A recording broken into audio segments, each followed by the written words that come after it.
Yeah, I seen you in more of a T-shirt, and you come in and you smash in the room. I'm like, man, look, I'm gonna have to leave Burlington and go to Marshall's fooling with this dude here. I'm like, goodness gracious, this boy here don't play.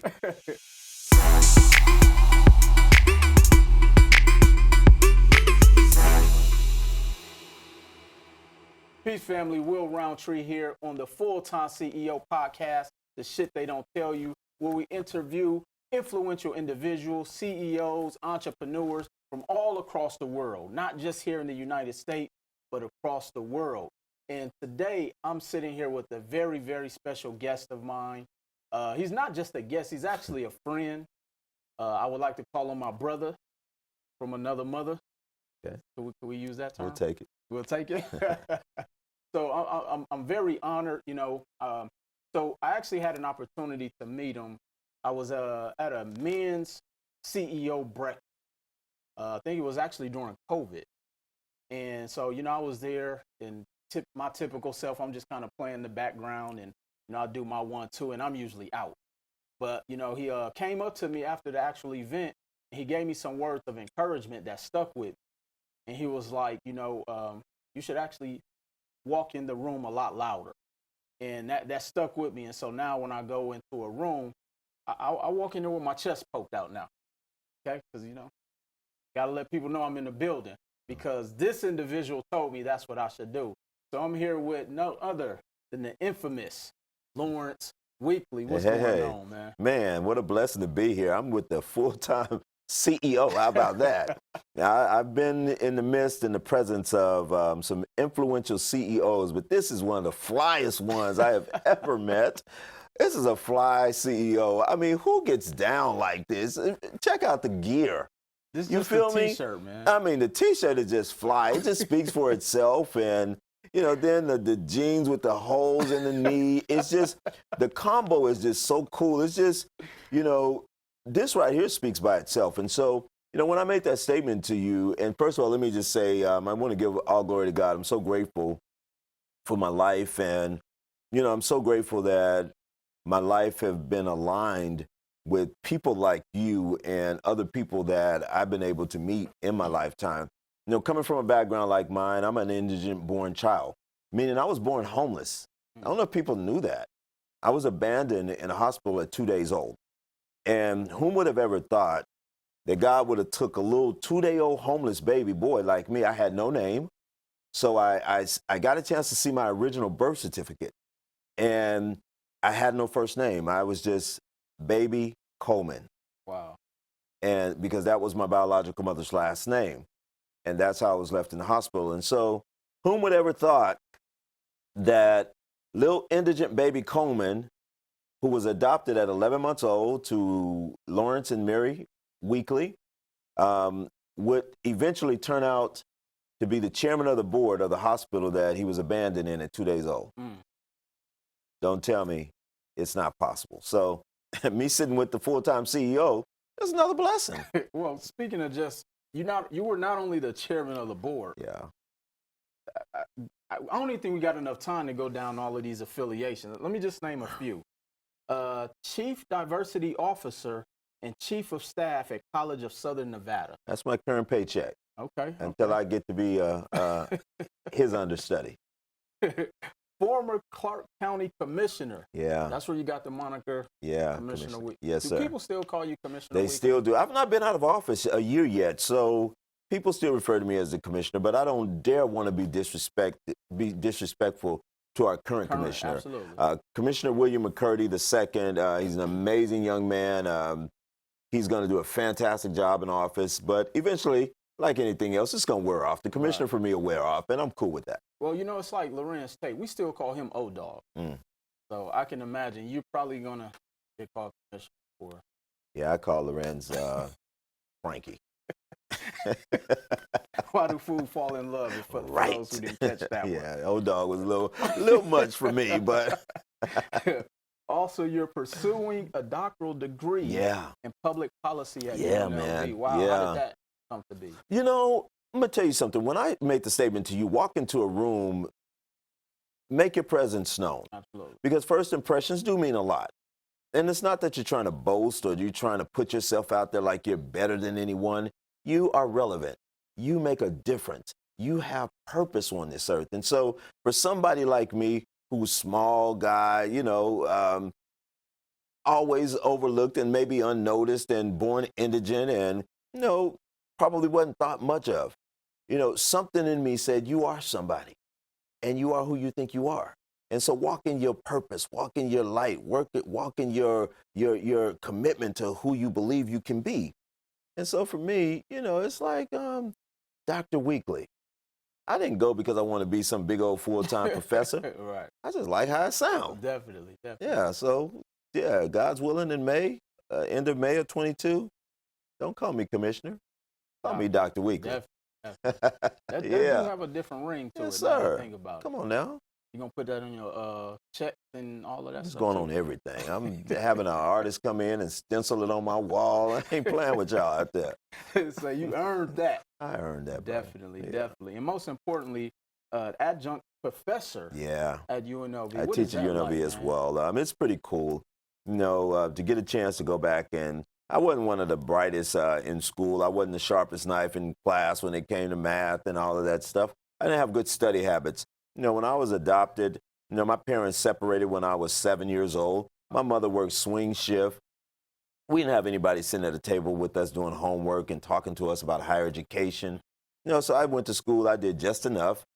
In this little community I grew up in where there were a lot of single mothers, the whole message in that community was go to school, mind the law, stay out of jail, keep your thing in your pants and don't have unwanted kids. Right. And then get a job after you graduate from high school. Nobody said go to college. I never heard that before until I got to high school and centered myself around people who that's what their families talked about. And so I'm thinking, where y'all going?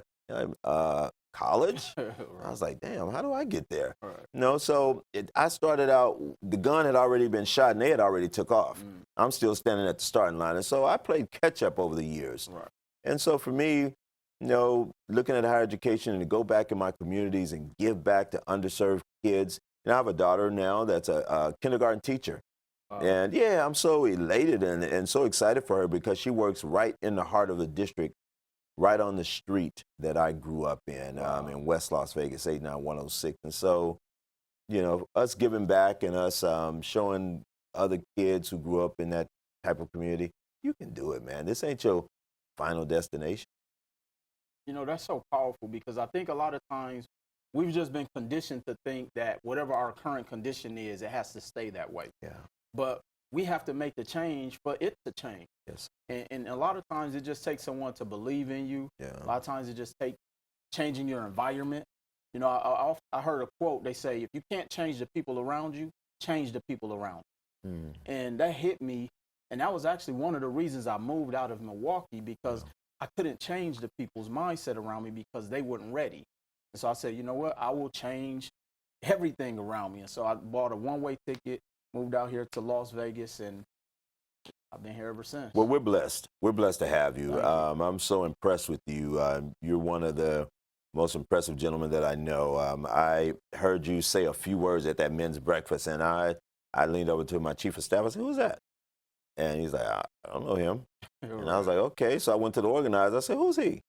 He said, man, he's sharp, man. I said, why won't he talk? Why? He kind of a little standoffish. I said, let's go break the ice on him. We got to get him in the mix because he's sharp. Right. Man, and from there, you've been nonstop. Right. You're a bad boy. I appreciate that. Yeah, I seen you in more of a T-shirt, and you come in and you smash in the room. I'm like, man, look, I'm going to have to leave Burlington and go to Marshall's fooling with this dude here. I'm like, goodness gracious, this boy here don't play. And then when you open your mouth, because sometimes we get so caught up into the materialistic aspect of things and not really looking at our dollars and how we're investing our money, making our money work for us instead of us going out working hard for the money.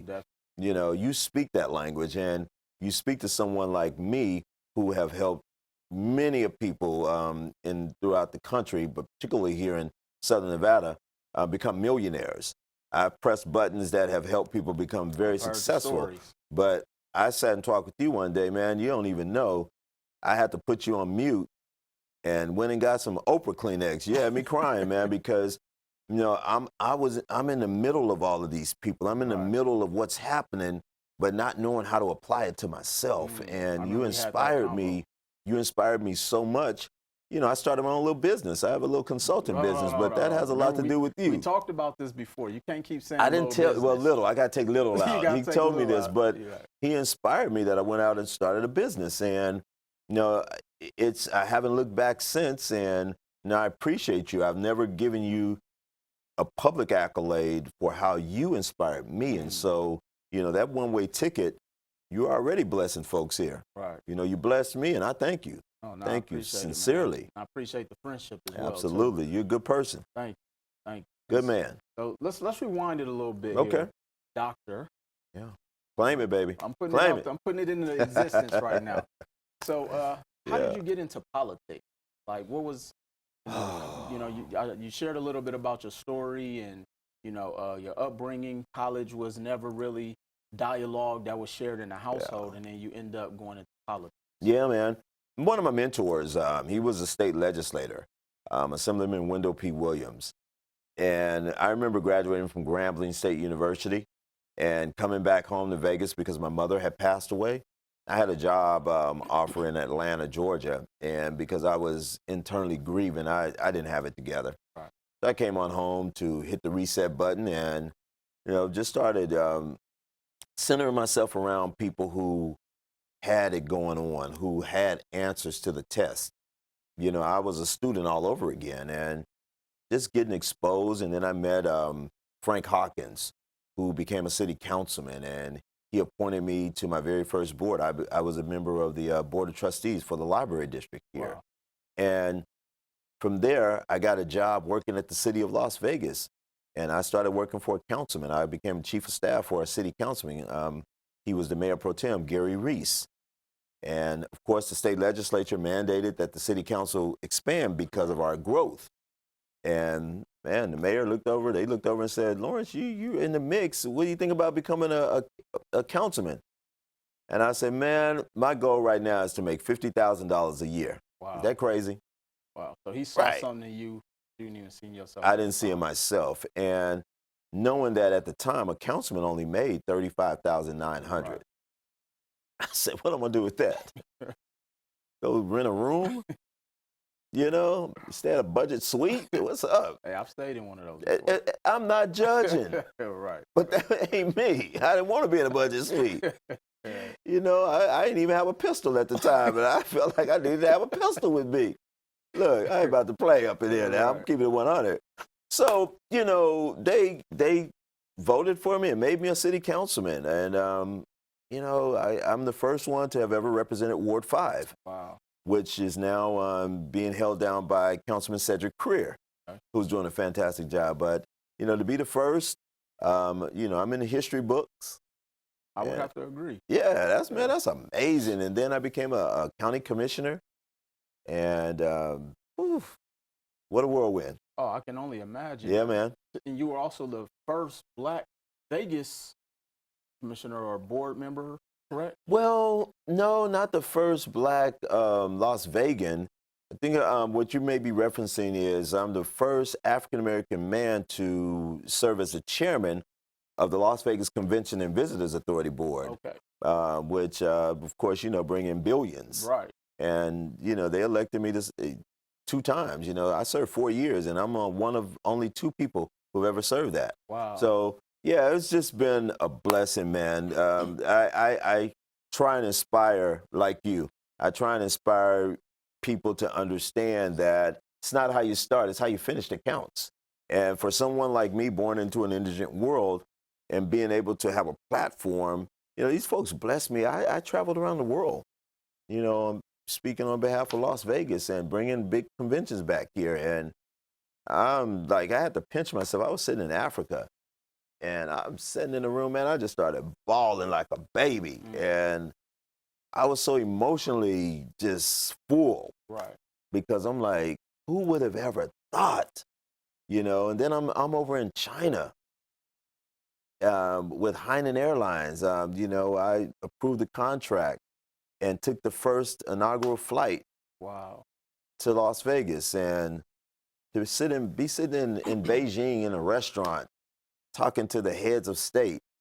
I'm thinking, weren't you indigent? Weren't you raised in the projects? You know, dude, what? Right. Man, look, I'm sitting on the balcony with a fresh coconut with a straw in it in Rio de Janeiro. Just like, I can't believe it. Right.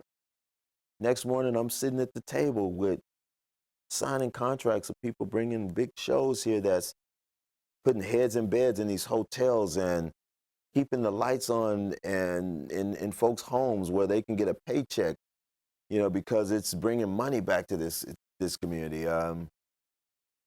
Sometimes I shake my head because I can't believe out of all the amazing people, God chose me. Absolutely. So it's definitely I'm grateful, well man. deserved. It's well deserved, and Yeah. I even think about just my own journey.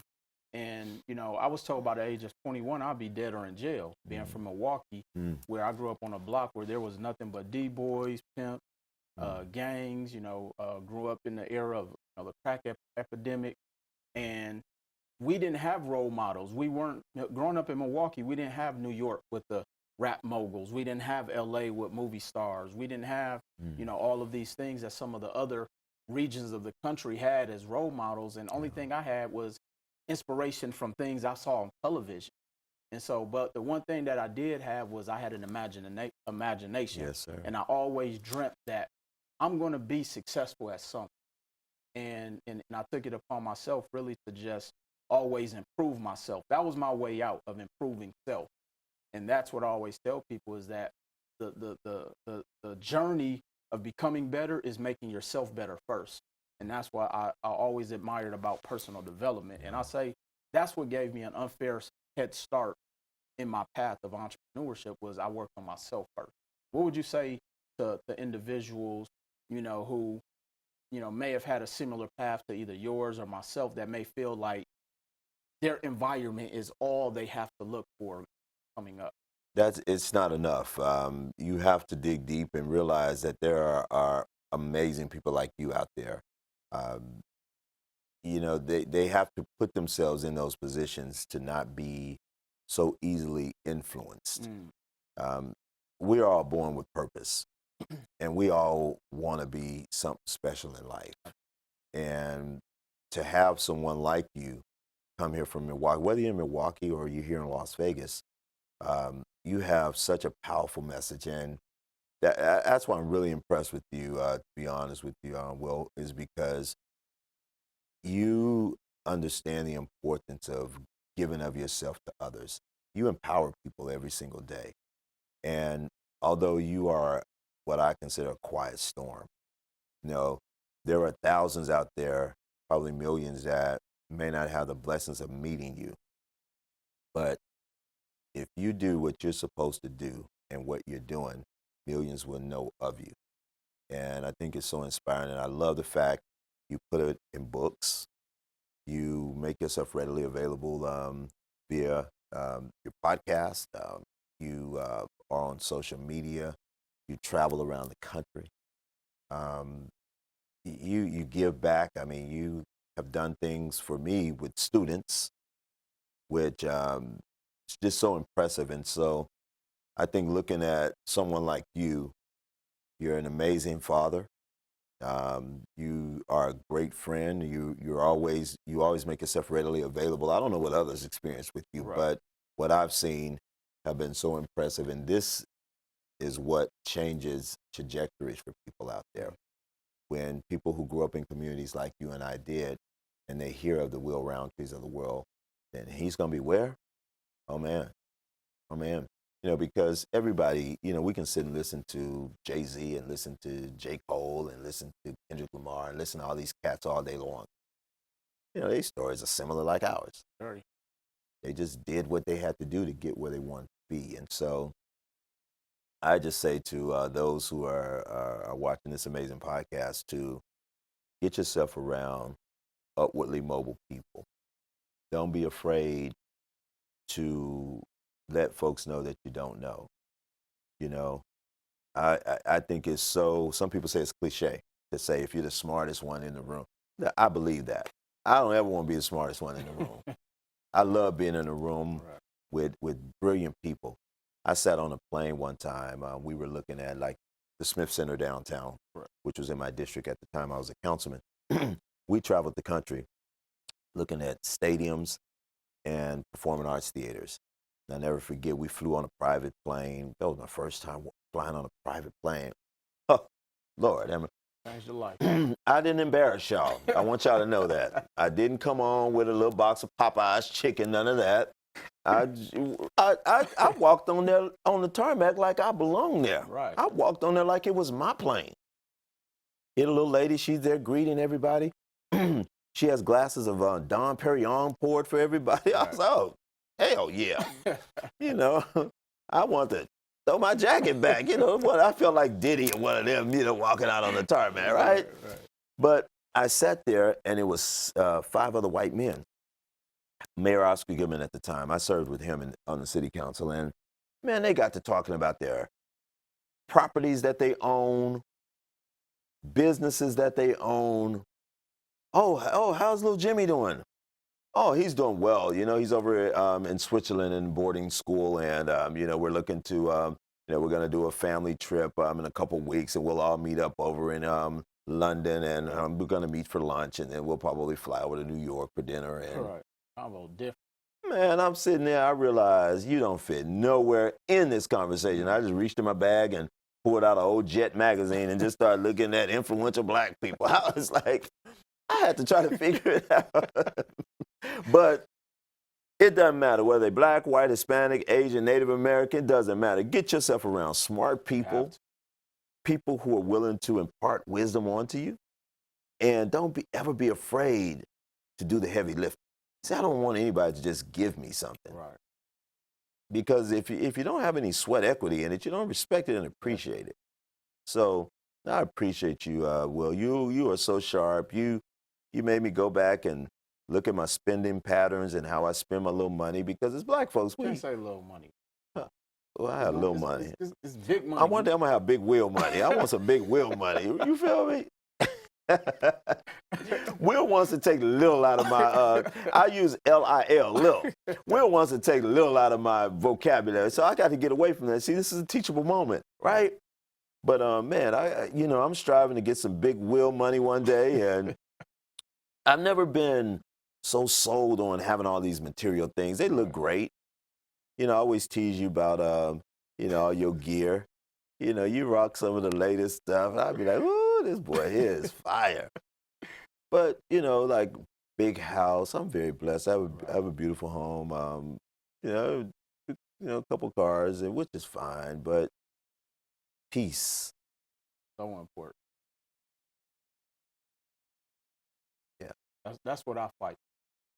And that's the thing I try to teach others, because, like, it's hard to have peace when you got to worry about, like, staying on. It's hard to have peace when you don't know where your next meal is coming from. Or it's hard to have peace not even knowing if you'll have a job next year. Yeah. And so my whole crusade on why I've traveled the country, really wanting to educate people about things that we don't typically get the dialogue about. So when I'm going to the barbershops, I want to teach the barbers, look, you guys are entrepreneurs. Let me show you how to structure yourself. So that way you're not just, you know, spending your money. Let me teach you new spending habits. Let me teach you how to reinvest some of that money you're making. Yeah. So I remember I have this organization called 50 Men, which is a nonprofit where I would go into the barbershops across the country and literally just pop up and not asking them to shut it down, but I'm speaking with a whiteboard and flip chart while customers are in there. And so it's just about changing our mindset in that dialogue. And it was so important to me because the barbershop is the mecca of our unit, our neighborhood. That's right. So I'm feeling like I'm the guest on here, man. This is great. This is great dialogue, and I'm glad because I get an opportunity to also get a good in-depth insight on you, because just again looking at your books and what you do, it's pretty amazing. And you know, I'm a talk show host also. You've been a guest on my talk show and a guest on my podcast, and So you've been very influential in my life, and Thanks. so I'm so honored to be here to talk to your audience, and hope that I can continue to inspire someone out there to keep working for greatness, keep working toward the greatest in you. Regardless, we may not all be as physically fit as Roundtree over here, or I'm a work in progress. yeah. I'm still a He got to show out sometime in the gym working out. Last night I spent 2 hours on the tennis court. See, I play tennis. I don't do the traditional stuff, and but it's the investment we pay and pour into ourselves Absolutely. that makes us get to that Roundtree status. Hey, Richard Roundtree, because I'm still trying to get to that too. Ooh, he's talking about Shaft now. We talking about Roundtrees. That might be Richard. You talking That's about? a bad mother. Shut your mouth. Go ahead, Roundtree. It's just in the bloodstream, huh? Hey. You know what's so funny? Like when I go to different events and like people ask my name, Yeah. and they'll say I'll say Roundtree, and they'll be like, "You related to Richard Roundtree?" I often say yes. Yeah. One, because my brother's name is Richard. Yeah. But then I've gotten some free stuff out here in Vegas because they thought I was related to Dad. Yeah. Maybe I need to. Well, let me know when you get back out. I'm just gonna say I'm his cousin. Then give me something free. Definitely, man. So you got into politics. Yeah. You helped a lot of people make a lot of money out I of it. have. A lot of people. I'm not gonna lie, I have. So, From, for 13 years, I served as chair of liquor and gaming. right. So, like, I'll never forget. I was out. I think I was on the tennis court that Saturday. I got a phone call from the director of business licensing at the time, and I heard my phone just buzzing, but I was in the middle of a heated match, and I was like, Had the "Man, come on backhand working now!" and everything, Oh, we huh? was working it out, And I finally went and checked my messages. She was like, "Commissioner, I need you to call me ASAP." I called her back. She says, "We have a gentleman, Mr. Carter, who has a really pressing issue." And no disrespect, Mr. Carter, I didn't know his first name. Right. And so I was like, well, why can't he wait until Monday like everybody else? Right. I said, you're off. I'm off. And what are we doing? She goes, well, Mr. Weekly, this is, I said, well, what's special about him? She says, it's Jay-Z. I was like, oh, the rapper Jay-Z? She was like, yeah. I was like, oh, well, what does he want? Right. I don't know you, Jay-Z, right? Yeah. And so he was looking to open up 50-50, 40-40. What is it, 40-40? Yeah. I said 50-50. 40-40. Hey, we may want to. He probably in the 50-50 club now, right? Right. But it was such an honor that he even wanted to come in and do business, and he was having some problems, and so that was one of the approvals that I got to do. I got to approve his liquor license for the 40-40 club, and so so whether it's a liquor license or whether I helped, like I worked very closely with Andre Agassi. At the time, I had a budget of about $11 million, and thank God, I was able to rebuild the Doolittle Community Center. Yeah. I had $1 million left in the budget. I was like, man, what am I going to do with this million? I'm going to do some more upgrades, because I had built a nice little pool out there for the kids, redid the pool, because that was my childhood memories. I got my first public beating at Doolittle because the street lights was on, and I was at home I was at Doolittle watching the game. In the black community, for all my non-black folks, there was a thing in our community back in the day. Now parents get arrested. Yeah. Hey, boy, be in the house for the street lights come on. You ran. No, I was at the game because the game was so good it went in overtime. I sacrificed a beating for that, and I got the beating right in Doolittle, so it always left a scar on me. And so when I got in that position, I thought, what could I do to change my memories? Because I need to have good memories of this place, not the ones where I got beat. And I had the whole center rebuilt, thank God, and I had $1 million left over. And Andre Agassi's folks called me and said, hey, Andre Agassi wants to meet with you. He wants to do something in the community, and he wanted to build a school, and he was looking around, and I said, man, I went across the street. I was standing in this vacant lot looking at Doolittle. And I had this vision that I think God dropped in my spirit called this educational recreational corridor. I had just had the theater built onto the West Las Vegas Library. I had my senior center redone. I had the community center done. I happened to look down on the ground, and I went, oh, school should go right here. Called the property owner up, and at first he said, no, I'm not interested in selling my land. I thought, okay. I said, well, thank you so much, Mr. Lyles. And a couple of days later, he called me. My secretary said, there's a Mr. Lyles on the phone for you. Man, I took the call. He says, you're the Lawrence Weekly. He says, I did some research on you. You're the gentleman that mentored my son when he was in high school. Wow. He says, thank you so much. I remember you. He says, you're a good guy. I'm going to sell you my land. He sold me his land. I gave him $1 million.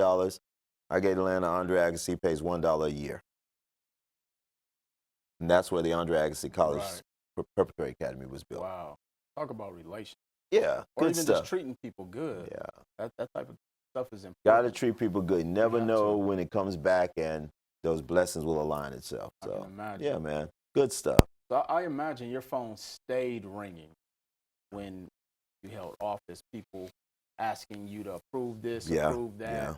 Yeah. Did they think you had like special, flow where you can just make anything happen? Yeah. I'm sure you got those calls. You got those calls. I almost felt like President Obama felt, when he got into the White House. As a community, we thought he should be able to change the whole plight of our well-being in this country, and not realizing there's a process. And so I understood. But I would look down the hallway and I would see some of my colleagues. They were having great ribbon cuttings. They were cutting ribbons on all kind of economic development that was taking place throughout Clark County. I was having no economic development because I had like pretty much, quote unquote, the rough part of District D. And so the majority of my calls throughout the day was I would write letters to the judges because somebody's son is locked up, can't get out of juvenile or prison. Social services, somebody's child is getting taken away from them. So I dealt with more of that on a daily basis, putting together food baskets and back to school fairs. And I did. You supported me, and to go and make sure that families had Christmas, and speaking at underserved schools, doing HBCU college fairs. Those were things that my career was built on. I didn't have a lot of economic development because developers weren't really interested in building in a district like mine because they said your income levels weren't high enough. And so I had to take every little thing I could get and work on my infrastructure. So one of the things I learned out of it, though, is since I've been out of office, my phone don't ring as much as it used to. And people have to realize that there are some great people out there that you're going to be able to really build some good, genuine relationships with. But keep in mind, in a position like the one I just relinquished in January, you're only as good as what you can do for people, right? And so you do the best that you possibly can do. You form those genuine relationships, ones that you could really count on that have meaning attached to them. And then the rest, hey, you move on. You extract what you need to move your life forward and try not to look back. For me, as I was telling Will, the whole people still referring to me as commissioner, that's great. But I'm weaning off of that. I'm moving towards something greater. I'm in higher education. I work for a president at a college here in Las Vegas. And, I'm good. I've been in that spotlight. And it was a lot to live in that fishbowl. Well, to live in that fishbowl is tough because you go hang out. If you and I want to go hang out and have a drink, you look up, somebody wants to take a picture with you, or somebody have their cameras aimed at you, and your privacy is not your privacy. You got to constantly fight to keep your kids' names out of the media. You got to sign releases to make sure that people aren't taking pictures of your children and posting them on things, and it's a lot. Right. It's way more than people think. It's not as glamorous as you think. You have to publish your home address and your phone number. People are knocking on your door. Random people, and they call your house 1, 2, 3 o'clock in the morning. People don't care. And now with this whole social media thing, I had a lady one time. She called my office and she went berserk because she didn't like the tie I had on at a public meeting. That looked just horrible, and you need to get a stylist. And did she at least send you a new one? No. But I read the email in a public meeting. Right. And a lady did hit me up and say, we're going to take care of that. And every Christmas they were sending me a tie, and I had to disclose it because they would send me like I ain't going to even say. But very, very, very nice ties. And they weren't one that I could go in the store and afford. Boom. No, and that's why that piece Yeah. you talk about is so important, because when you're in the public, Mm-hmm. there are a part of your life is under a microscope. Literally, like you sneeze hard, they're like, oh, okay, I knew you were not human, or they just find a reason to complain. It's unfair, but that's what we asked for about stepping in that walk. It shouldn't be that way, though, I because you agree. don't sign I up for agree. that, Will. I very And much good agree. people like you and Dan and several of other great men and women out here in our community would be amazing public servants, but because we scrutinize you so bad, and I'm just going to keep it 100, some of my toughest critics look like me. That is very true. But when I had to go out and raise money, I got maybe 1% of fundraising from black people. I remember reading. Oh my God, it's discouraging, but it's what it is, you know. And I remember having fundraisers. I remember they hosted a fundraiser for me at Caesars, at the Bacchus Pool. I don't know anybody else who's had an event like this. Right. Caesar and Cleopatra and all these folks came. They escorted me out. It's around the Bacchus Pool where they shot, what's the movie Tyson was in with the guys that weekend? Hangover. Back in that area back there. Very exclusive, high end. I promise you. It wasn't, I think the fundraiser was an hour and 45 minutes. Those folks raised me $275,000. I finished my fundraising quarter with $1 million, and 1% of that came from people like us. Wow. So going through that, and you know, they're knocking on your doors, Yeah. they're calling you, asking you to push this license through, help them get this permit pulled and whatnot. How did that make you feel? You know, when the lights are out, you're home with your family, you're on a plane. You know, when we get that downtime, you're like, what was your state of mind? It's hard to turn off. It is. It's hard to turn off, and you know, that's why I advise people like you, who you're so successful and you're doing a fantastic job. You know, you and I talked a lot about your son. You know, pour into him as much as you can. Look in his eyes when he's talking to you. Make sure that he has your full, undivided attention. When you're with him and he's talking to you about stuff that we're like, oh Lord, make it important. That phone ring, send him a voicemail, because he's watching. Right. He appreciates what you do, but because you can go out and buy a what's that thing they like, that 5, what's it called, the PlayStation 5? PlayStation 5. Whatever it is. I'm stuck at Atari. I don't know what that is, yeah. I know the new. And whether you can go out and buy the new J's or buy all of the stuff that they like, all of that's great. But a lot of times it means absolutely nothing. All he wants is your time. And you have to be so mindful of that to make sure you expose him, to make sure you spend time with him. I'll never forget, I was at my son's basketball game, and I always like to sit up at the top away from the people. And, you know, I speak to other parents and stuff, and lo and behold, there's like 4 people came and sat by me, and they're talking to me, and I just remember looking down, and my son was just bouncing the ball, looking up. Is really, Dad? I got the 10-second call on him because he didn't get across the line. Right. His coach is like, "What are you doing? Get across!" And he's looking. Really? Always watch. But then after the game, I was like, well, "Dude, like, I thought you came to the game to see me." I'm here. You're here, but you working.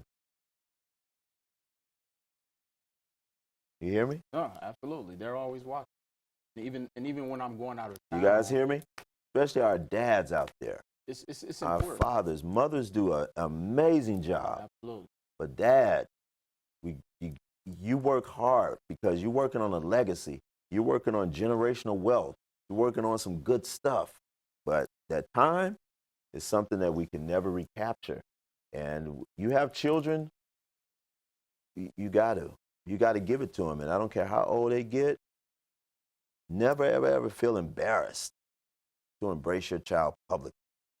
People need to know this one right here, love. Don't get it twisted. Right. This one right here, love. Come here. me a hug. Love you. Mwah. And make Dad, stop. But in the inside, They feel that. they love it. Absolutely. And that's even why when I travel, I try to take my son with me Yeah. to as many events. I mean, Yeah. he's even been to my conferences. We snuck him in one of my cocktails and credit events. And so, because he never gets to see me in that light all the time. Mm-hmm. And I want him to understand, like, this is what Dad does. But then when I do turn it off, I'm just Dad. Go to dinner. We go, to the park. He's now starting to play basketball. Yeah. So I'm very, in the mix with that process. Mm-hmm. I'm looking at hiring him a trainer.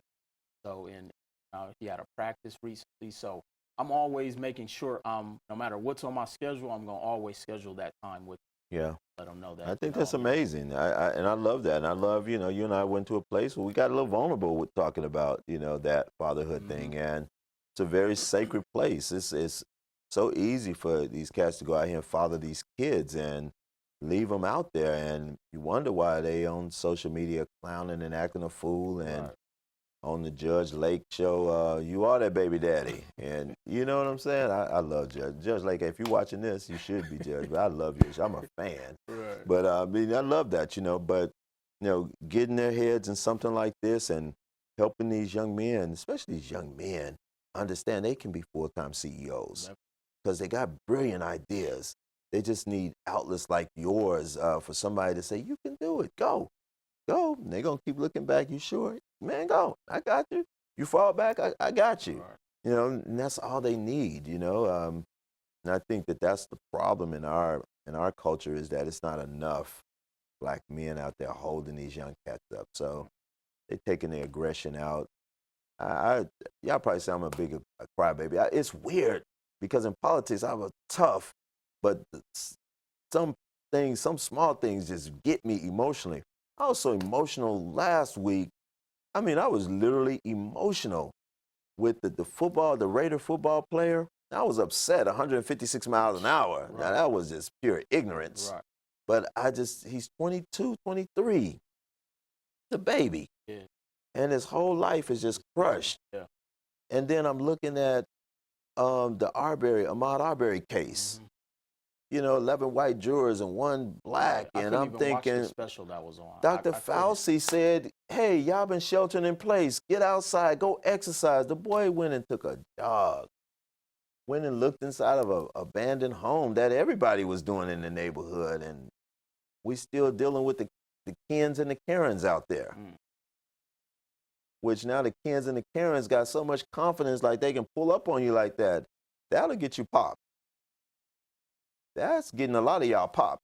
You just can't pull up on people with that. People fed up. Yeah, they are. People are fed up. And Karen just really clowning in the stores and at the gas pumps. Oh, Lord. Give me another question. They got a movie about that. No, I don't even want to talk about it. Now you get. I'm getting. Why did I even bring it, Karen? I'm sorry, I even gave you even some recognition. Right. Ask me another question before I get upset. From the Kens and the Before Karens. Dan have to take me off this podcast. Moving on from the Kens and the Karens.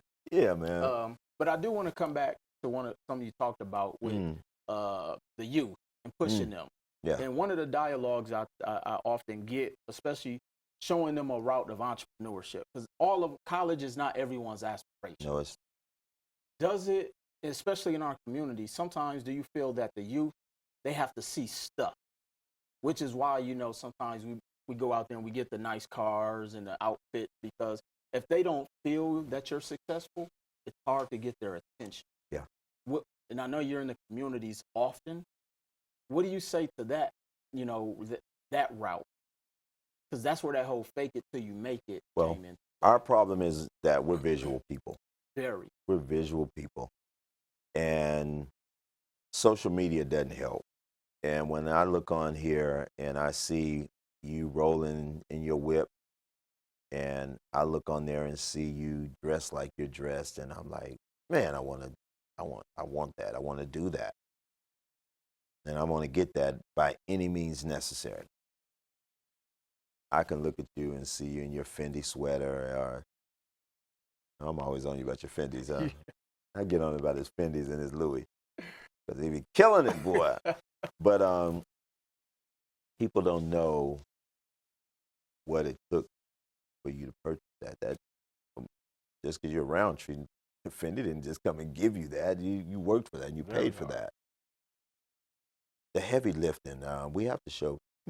I was telling a friend of mine, they were doing a business workshop, and I said, are y'all showing visuals? Because we're visual people. We are. I used to have developers come in with ideas all the time. We want to build this $60 million, da-da-da-da-da-da-da. Where are the pretty pictures? I want to see pictures, and they don't have anything. I'm like, no, you got to save your little money and invest in one of these consultants. Did you really tell them little money? But, okay, said little again. You got to invest in, some of your money. Right. And get out here and get some of these consultants and some of these architects to draw you up in pictures. People are visual. Let me see what it is that you're talking about. Let me better understand it. Let me figure out the angles, and you explain it to me. And so, with youth, you got to take that to the full extreme. I mean, from the moment they enter your room, they should probably see your whip at the front door like, man, who up in here driving that? So that they understand when they get in there. Y'all see that car sitting out front? You want to know what that took to get that? And from there. That's very important because, like you mentioned, we are very visual people. But more importantly, not even that we're visual people, it's attainable. But it definitely is going to take work. Yeah. It's going to take work. So moving from there, I want to talk to you about the entrepreneur in you. Yeah. You've been through politics. You are a professor. Now you're starting your big business. Talk to me about your big business. It ain't no little business. My big business that I recently started, yeah. You're speaking it into existence. I started a consulting business, Okay. and I'm starting on a small scale because, me working at college, that's my full-time gig. But I've had so many people reach out to me and say, hey, Lawrence, now that you're not in office, can you help me with this? Can you help set up a meeting for that? We're trying to get a liquor license with this. The state have approved consumption lounges where people can go and smoke marijuana. Lawrence, you know the inside. Can you help us get some meetings going? And I helped a couple people get a couple licenses probably at the first of the year. And one of my business friends I used to work with at the city, he said, why are you giving all this knowledge away for free? He said, you're a consultant. So go get your business license. And I thought, I had the conversation with you, and you just kind of opened up an avenue for me to really take a deeper dive in terms of how do I move forward with this? And it gave me so much confidence that I thought I could do this. I went and got the license, and man, it's pretty amazing. But what I've noticed is that I'm gonna, right now I'm okay with keeping it really small, because I have other priorities. I have my full-time job and I have school. So it's there, and I take on 1 or 2 clients here or there. But I'm going to grow this thing to the point where I'm going to have real big clients. Absolutely. And I'm already making contact with folks who want to do business with me, but I've had to turn them on to some other people because, being a consultant for a Will Roundtree, it's time consuming, and I got to really dive in, especially if I want to get some results. So I'm excited about that. I have a clothing line that I started about 8 years ago that I had to shelve it because I just couldn't put the investment in it. I'm big on, and I'll disclose for the record, I'm a huge fan of undergarments. I purchase undergarments regularly. Right. I might wear a T-shirt maybe 3, 4, 5 times, and I throw it away, and I go buy new ones. Right. Same thing with undergarments. I mean, they fit different. It fits different. They fit different. And so the undergarment business is a billion-dollar industry. Yeah. And when I went to China, I had an opportunity to look at some fabrics, and we came back here. We did like a feasibility study. We talked to some guys. I had to get some female assistants to work with me on talking with the guys because it's kind of a little odd me coming up asking, hey, Will, what kind of drawers you wear? You'd be like, what's going on? Are you a brief? Are you a boxer? Are you a boxer brief? And it's a lot that goes into that. And No, sometimes guys feel, you got some guys, like I went through my brothers. I said, hey man, what type of drawers you wear? Why? My drawers too big for you. What you want to know what type of drawers I wear? You need some drawers? I'll buy you some drawers. You need some money? Let me cash app you. Right. No, man, we're doing a feasibility study. Right. And after we broke that down, it was weird because from 18 to 20, 23, 24, there's a specific, those cats are in boxers. And then you got a lot of them who, because they're athletes and they play basketball, they like boxer briefs for the support. So, you know, my thing was, what did I love about it is because my thing was I like freshies. I love fresh underwear, number one. Number two, I love the colors now, the bands, comfortability, Right. all of those things. And so that's one that I started, but I shelved it, but I got my samples. I started writing a children's book. I have an illustrator. He and I, we're probably about 85% done, but I started that about 6 years ago. And I shelved it because I saw an elected official back in Maryland. I think she wrote a children's book, and she ended up, she may be in prison now because she was chair of a hospital board, and the hospital bought X amount of her book, and I was like, I don't want to get no. So that kind of spooked me a little bit. So I shelved it and just said, when I get out of office, I'll go back and revisit it. So got about 3-4 projects on the table right now. I need to go back and figure out how to make it work. Wow. So as I get toward that Roundtree money, I'm gonna start bringing those things to life. Shaft, Richard Roundtree, he's referring to. There it is. Definitely. So, man, with everything that you've accomplished, doctor, weekly, professor, you served on. We couldn't even go through all of the organizations you served on. I mean, that would have been a whole nother show. But my final question is, throughout this entire path, throughout your journey, your childhood story, being in office, being a professor, being an entrepreneur now, what is that one thing you wish you would have known at the beginning of your journey that you share those who are looking come behind the path? Yeah. That my beginnings were not my fault.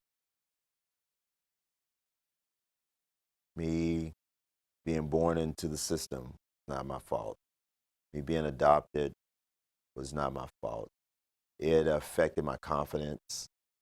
It affected my belief in myself in terms that I could do it. It affected me emotionally. It put me in therapy. I'll share that at full disclosure. To meet a gentleman who was my son's barber. Since a little boy, I was taking my son to this guy who was cutting my son's hair. And turns out that, the barber became really cool. I mean, we hit it off. We just bonded. We had such a great vibe. And man, I come in there, he'd, hey, leave him alone. He ain't at work right now. Let him alone. He's here just getting his son's haircut. And me and him would talk, and we'd have great, meaningful conversations. And we exchanged numbers. Man, if you need anything, give me a call, and I'm here for you. And Great. I go run errands. He take care of my son there. My son be there playing video games when I get back. Just a great vibe. Turns out the barber is my little brother. Turns out the barber is my little brother. Same mother, same father. Wow. Just she gave me up and kept him. Wow. Yeah, man. Yeah, I lost him to cancer 2 years ago. Now I'm starting to get a little emotional, but I just say to your viewers, not how you start, it's how you finish that counts. And get yourself around good, smart people that can motivate you and help you get to that boss level, because it's possible. Definitely possible. Well, Dr. Weekly. Yeah, man. Because we're going to speak this doctor into existence. He did this purposely. He hit a trigger on me, y'all. My therapist told me I'm doing better now. I can control my triggers, but, man, you're trying to make me cry on your show. I'm like Jerry Maguire. I ain't going to cry. No, well, this is, first of all, I appreciate you just being open and candid with just your story and your journey, because I know there's people who are going to take this to be able to say, wow, one, that you're human. A lot of times people see us in the public, they don't know that we're actually human. And then two, it inspires. So again, I'm forever elated that I had a blessing to even cross paths with you, and that we're friends, and I got speed dial, and it's not from a business standpoint. I text you just to ask how you doing often. You do. Means a lot. Means a lot. No, because I know how it is, like you say, from that peace standpoint, and not knowing if people are calling you because they need a favor, or if they're calling really just to make sure that you're okay. So I'm going to always continue to do that, and publicly I'll share that not only are you a good friend, but also my brother. So thank you. So, but I appreciate Dr. Weekly being on a full-time CEO podcast, the shit they don't tell you, because he talked about a lot of shit that a lot of people probably didn't know.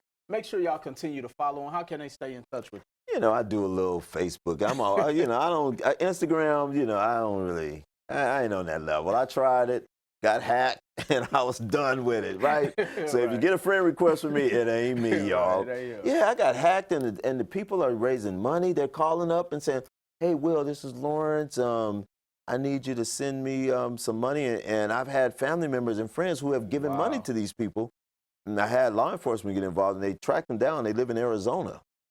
But they've been getting money. Y'all stop giving these hackers money. One thing I learned, when you got imposters, that means you made it. Man. So let's give it up. So again, man, I appreciate you stopping by. We appreciate you guys tuning in. Make sure you stay locked in on the Full-Time CEO podcast, the shit they don't tell you, because we're going to talk about all of these things with your favorite influencer, your favorite CEO, your favorite entrepreneur. Until then, I'll see you on the other side. Peace.